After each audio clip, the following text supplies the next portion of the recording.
evening, Bristol. Yay! Hi, Bristol. Yay! Let's do that again. I can't quite hear you. How are you doing, Bristol? Yay! That's better. Okay, it's great to be here. My name is Samantha Rumbidzai Vazhure. I'm a Zimbabwean poet, originally from Masvingo, but I live in Wales, and Bristol is just one of my many homes. So yeah, thank you for coming tonight. I think it's going to be brilliant. I'm going to share 4 poems with you before King Kandoro comes on. So the first poem is called One by One Rib Stitch, which is why I'm here knitting. It's a poem for those of us who have experienced being in long distance relationships, and those who still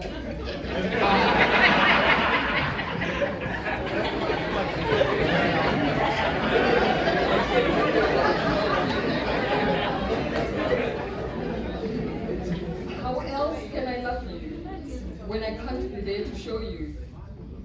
If I knit you a scarf in chunky indigo, would it warm you like the joy that radiates from my heart when I contemplate how much you love me?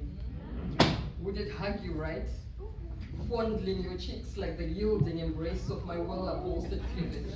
Would it hold you tight, gently drawing you in like the grand encirclement of my knitty thighs? Will you with the yarn between the thick needles, dancing between my legs as you feed off my bird? It takes 30 years for an agave to flower once, then it dies, meanwhile preserving all its energy for the right time and place. So I cast on 30 stitches and knit insistently, one by one rib stitch as I do the inner work. Will these ribs protect our hearts? A meditation and energy exchange as I knit one, bring the yarn around, and purl one, then bring the yarn over, like the complexity of our souls intertwined, like the infinite loops of delight in our love. I yarn between the 2 thick needles and channel my love to you, releasing the tension of time, space, and epochs that separate us. And as the yarn runs out, will your longing grow, as does my deep yearning for our souls to reignite? Am I your rib? Am I truly your rib? Knit one, bring the yarn around, and purl one, and bring the yarn over, in rib stitch, till I cast off 30 stitches, till I see an agave in full bloom, the clones of which I seeds scattered as tassels on the scarf. Our love, our ancestral gift, like the scarf, lasts a lifetime.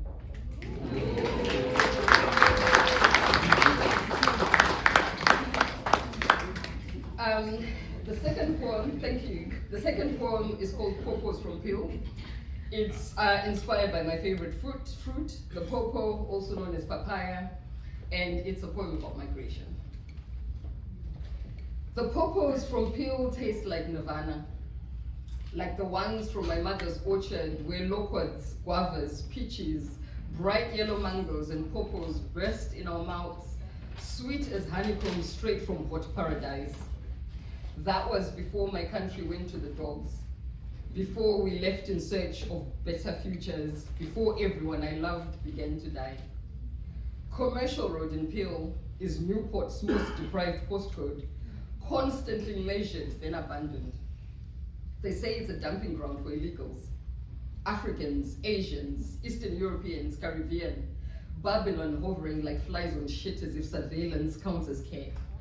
Druggies on bikes, child drug dealers, boy racers, prostitutes at work, injections, beggars, mothers walking hurriedly with children limping behind, pickpockets, sativa and indica rising to conquer the air like incense in the house of the Lord.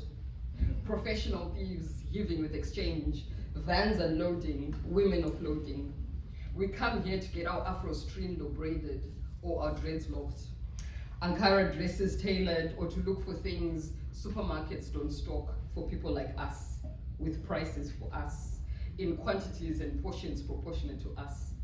They say Peel Gwendley, is renowned for its refusal to integrate, but this is why I'm here. Inside the intercontinental shops, assorted accents float like dandelion fuzz. I'm in the most dangerous place in Wales, so why do I feel so safe? The shelves are heavy with large creamy avocados, unashamed plantains, some ripe, some waiting their turn.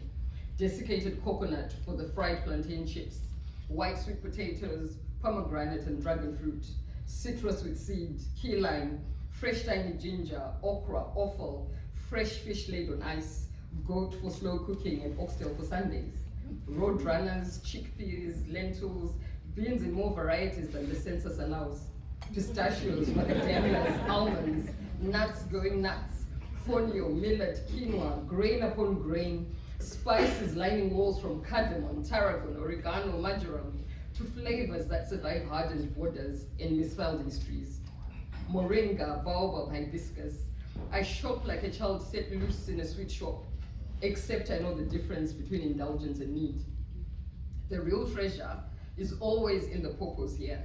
They're never persuaded into sweetness, melts in my mouth till I forget where I am variety. I return to the valleys exhausted and keep things simple tonight, lime chili and coriander. Tomorrow I'll cook up a storm fit for royalty, igniting turmeric with black pepper, crowned with crushed purple basil, leaves, fresh garlic, and whole black mustard seeds. Olive oil drizzles, hips swaying through the kitchen to bouquets of joy and the sound of neo-soul queens, Erica, Angie, Jill, and Lauren, music that understands survival as pleasure. This is how we do when the systems fail us, celebrating life with pawpaws from Peel.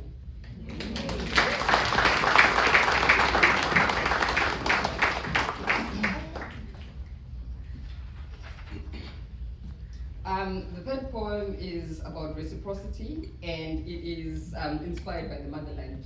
It's called You Gotta Keep 'Em Happy. Do you know, to get the highest yield of milk from dairy cows, you gotta keep them happy. Some are easily roused by the sight of sustenance, but where it come from? We give ours homegrown names, sentimental ones. We talk to them softly like we do with our lovers, flicking flies off their ears as they chew the cud beneath the tangerine sun, sweltering, melting in the sweetness of Nyi and Suma in our mouths, all ears to our ladies' replies whilst stroking their shiny coats. We tickle their full bellies with strands of lemongrass plucked from the enchanting savannah, fresh citrus scent wafting across the belt. Listen, they moo to our banter, and gazing into their eyes, we chuckle to the harmony of their moos, echoing like bassoons in the fresh air. The distant cackle of black-backed jackals in chorus with locusts, crickets and cicadas chirping, fortissimo of common nightingale song, tussling with crescendo of African thunderstorm, chanting goshawks in concert with percussions of woodpecking, sandgrouse drumming, the jingle of neck bells on bulls grazing, all in sync with the melody of herders whistling their wrinkles away. We share their bliss in the soulful orchestra till they open up, allowing our mouths to relish the bounty of their udders. Now, the final poem is called Hanyanani, and it's a little heavy, just like the state of our nation.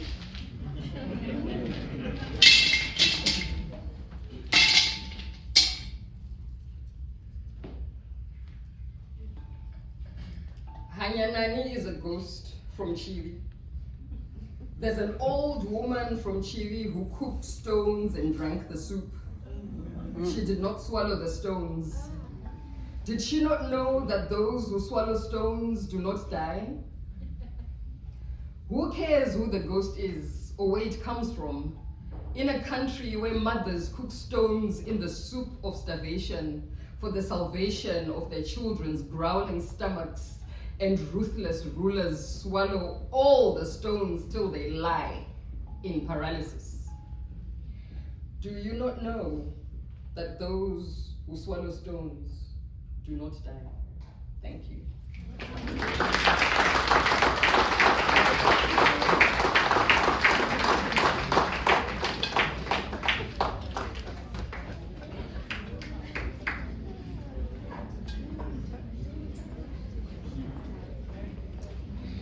Thank you so so much, Bristol. You've been brilliant. Before I leave, I'm going to introduce to you the man you've been waiting for, the amazing, award-winning King Kandoro. Give it up for him.